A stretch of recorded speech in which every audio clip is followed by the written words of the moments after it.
న్యాయానికి champion Congress party.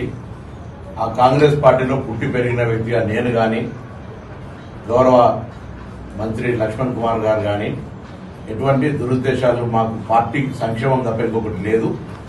జరిగినటువంటి ఒక అపోహ వాటన్నిటి పట్ల నేను ఆ మాట అనకపోయినప్పటికీ దానికి పత్రికలో స్వీకరించినటువంటి ప్రకారంగా కొంత తన బాధపడినటువంటి మాటను నేను క్షమాపణ కోరుతా ఉన్నా. ఎక్కడ కూడా అటువంటి ఆలోచన లేదు. నాకు అటువంటి ఆ ఒరవడిలో నేను పెరగలేదు.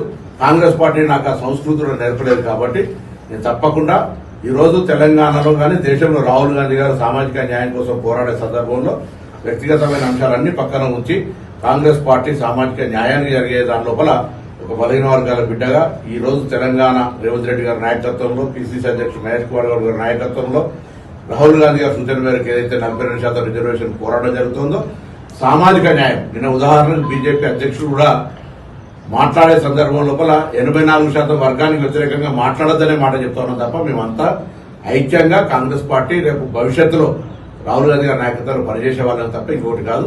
లక్ష్మణ్ కుమార్ గారు వ్యక్తిగతంగా బాధ కలిగి ఉండే బాధిత సమాజం కూడా మేమంతా కలిసి పెరిగినటువంటి వాళ్ళమే కరీంనగర్ టౌన్ లో. కాబట్టి అటువంటి ఎక్కడ కూడా ఆ అపోహ ఉండద్దు అనేటువంటి మాట నేను మరొకసారి ప్రత్యేకించి విజ్ఞప్తి చేస్తాను.